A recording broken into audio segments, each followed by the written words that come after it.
Miller, so keep that going for Anna Miller!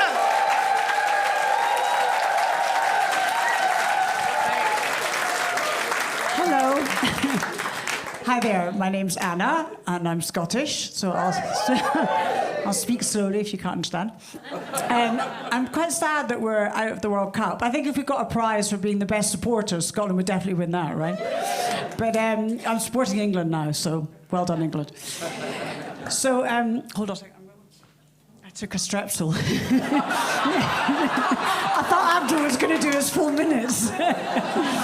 Anyway, so I'm 58 and I'm mother to 3 20-year-old children, which is great. The only way I knew to parent, I ended up doing it solo. So I only knew how to parent in a Victorian way, like manners maketh man, not money, although it helps. Cleanliness is next to godliness, so just clean the frickin' dishwasher. And spare the rod, spare the child. You know, I will chase around the house trying to hit you. Anyway, it was, you know, I'd raised them on my own, and that was fine. And they're all having therapy now, and they say it's going well, so. So I was raised in a wee village on the west coast of Scotland. It was dry, not in the no rain sense, far from it, in the no alcohol sense. So it was one of those alcohol-free villages, no pubs. But the golf club was licensed. So, of course, everyone was just a member of the golf club. It's like, welcome to Scottish hypocrisy.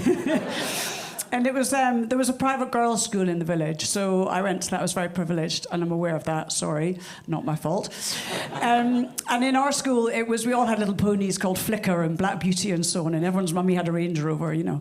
And I went to the sausage sizzle for the brownies, and my mum had sent me with venison sausages, so everyone else had bangers, and I had Bambi. Anyway, 2 degrees and a career in the city, and the most notable thing about my career in the city was the complete lack of sexual harassment despite my wonder bra and high heels. And actually, if I had known that you could sleep your way to the top, I'd have considered it.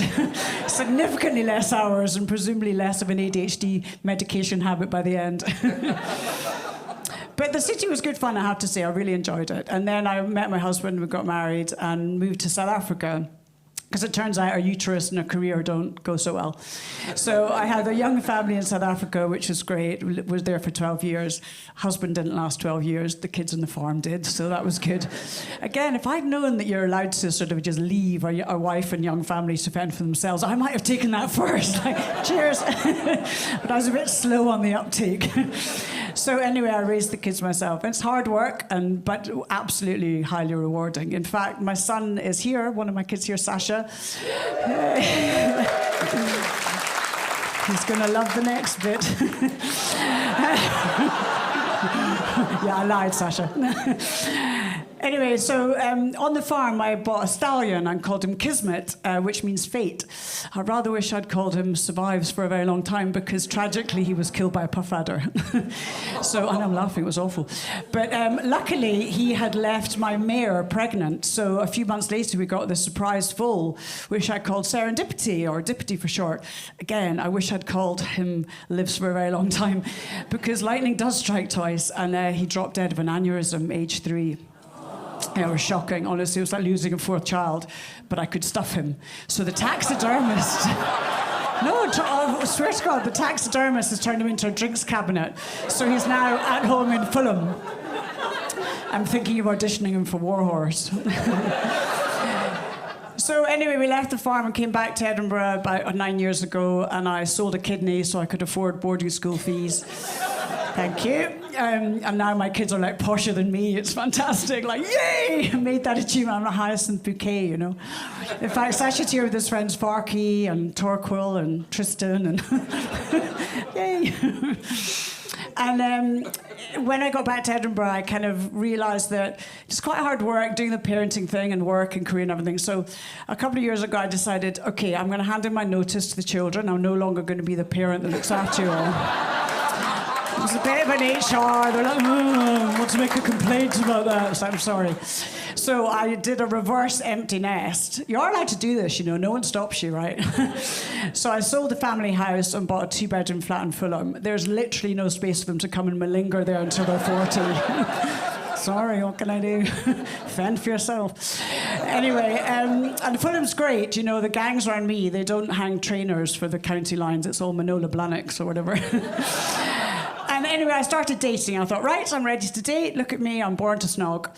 And I do the apps, and I join bridge clubs and paddle clubs and golf clubs. And golf's great, I have to say. I mean, look, most single men at my age are either broke or broken, or often both. Anyway, so the golf's been good, and I got my first hole-in-one actually 2 weeks ago. True story. I know. I think if more women played golf, there'd be a lot more holes in one, because it's just massively efficient to get round like really quickly and get back to all the other things you have to do. And I do think, I've always thought this actually, golf is like making love in reverse. You kind of start with this sort of explosive orgasm, and then you do your kind of trundling up the fairway, like that sort of boring bit, and then it's sort of gentle play around the hole for foreplay. Anyway, I did quite a bit of dating. I had 75 dates last year, not in like a Bonnie Blue way, just in like really trying to scour the marketplace way. And one memorable date, I was asked to be a judge on the Scottish Field Whisky Challenge. So basically blind testing 30 whiskies. And it turns out I'm a swallower, not a spittoon girl. Can't bear the waste. So I was pretty fou by the end of it. And we go to the pub, and there's this young lad who came up to me, and he was about 30, and he was sort of looking at me going, "Oh, you're really hot." I was like, "Yeah, I'm menopausal." Anyway, he started to give me... Oh, done. Oh,